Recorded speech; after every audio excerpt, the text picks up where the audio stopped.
This video is under fair use. Copyright disclaimer under Section 107 for the Copyright Act in 1976. Allowance made for fair use for purposes such as criticism, comment, news reporting, teaching, scholarship, and research. All rights and credits go directly to its rightful owner. Hello my little bats, I hope you're doing well today, and welcome back to a new video of mine. First and foremost, I want to say thank you all so much for 116 subscribers. Like, where did you guys came from? Like, what? It means a lot to me that there are so many people liking my speed paints, so much that they're even considering to subscribing to me. It means a lot, like a lot. So thank you guys so much for subscribing. This video is, I would say, kind of like a tip and trick video, because I wouldn't consider it as a tutorial, because I think everybody draws totally differently. Everybody has different view on how to draw, and yeah, I would even say that my style is not anywhere to be considered for a good tutorial. But I want to talk about how to improve in anatomy, how I did it, because I heard that a lot of you guys think I can draw very good anatomy. Like, thanks, that's a very cool flex. I decided to take this drawing, which is a redraw of one of LilleeJean's drawing. Not because I have a personal opinion about her, but mostly because I think she can draw. She really can draw. If she just would take some constructive criticism. And I don't do this because of her. I do this because of people who are willing to learn something new, and maybe you want to learn something from me, who knows. First, we are drawing here a Harley Quinn with a facial mask, and that brings us to the first question: how can you give a character facial expressions if there is not very a lot to see from the face? Like, half of her face is covered under a mask. How do you do that? I do that by making sure that the eyes have a lot of emotions in it. I recommend, for example, to look at other characters who have like masks on as a feature of their character. For example, Kakashi from Naruto, he wears a mask and you only can see one eye, but still you can see with that eye what he feels, what he probably thinks, and that can help you to say, oh hey, that's how you can put in an expression by just seeing one eye. In that case, I gave Harley Quinn 2 different shaped eyes to kind of give her more of a crazy look, and I also made one of her eyebrows curving down so it looks even more crazy. I don't know, I just do this most of the time when I draw Harley Quinn because I think that's a really crazy look. You can also do that with just the mouth, by the way. You can show a lot of emotions by just showing the mouth. A good example is Undertaker from Black Butler. You can only see his mouth, but thanks to the way he's smiling or not smiling, and with his body language, you learn or see what he probably thinks, feels, and that's a good example.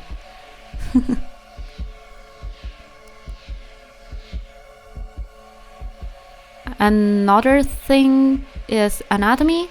How you can improve anatomy is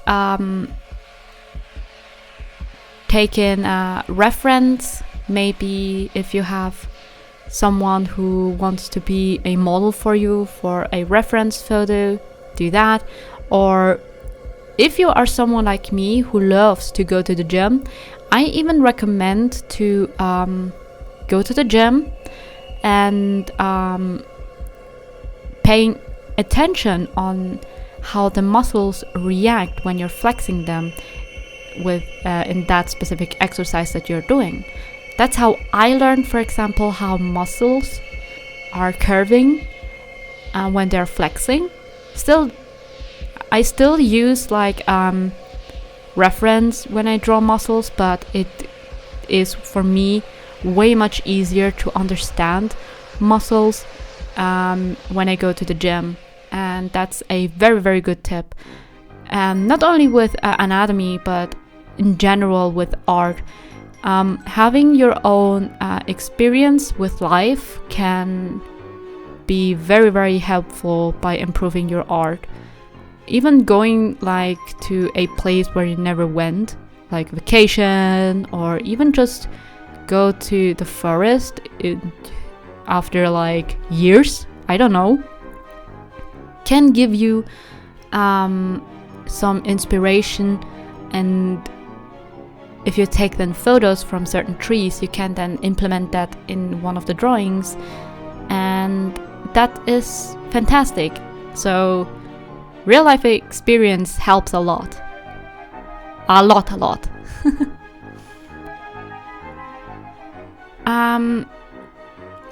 Now going to the coloring in general, I don't really want to go into too much depth in digital coloring, because as you can see, I am not the best. I have still a lot to learn about it, and I am nowhere near like other people. But something that I learned not only in digital art but also in traditional art is using soft and hard shading. Something that I see in LilleeJean's drawing is she mostly uses the airbrush tool, which is fine to use for soft shading. But if you don't give her some kind of hard shading, it looks like flat or extremely blurry. And maybe she wanted that. Maybe she wanted to make it look like blurry. I don't know. Maybe she thinks that it is not blurry. That is fine. I just would say that paying attention to have hard and soft shading can help you a lot to put the character like a little bit more depth. It makes the shading a little bit more realistic, because even in real life we have hard and soft shading. Again, pay attention to that, because as I said, real life experience can help you a lot. But like I said, in digital art you don't really have to listen to me. When it comes to coloring, I'm not the best. I am still learning. And even in traditional art, I learned like 2 months ago how I can color a character with hard and soft shading in a way that I think it looks good, I would say.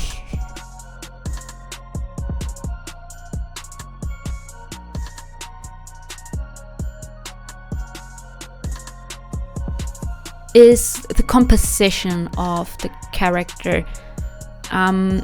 Is for me, in the original one from LilleeJean, is nice, but I don't get the feeling of Harley Quinn. The only thing that I see makes Harley Quinn is the blue and pink hair and the little tattoo that she has underneath her left eye, which gives me the indication that it is the Suicide Squad Harley Quinn from the movie.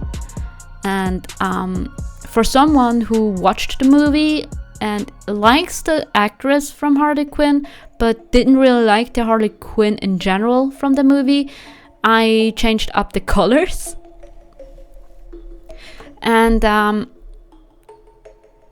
even then, let's think about like that. Take away everything I said, the pink and blue hair and the little tattoo, and also take away the makeup that she put on the character. What would she have? Just blonde long hair and nothing more. In that case, you have to put in a little bit more than just this. It needs more of Harley Quinn. Maybe you wanted that, Lily.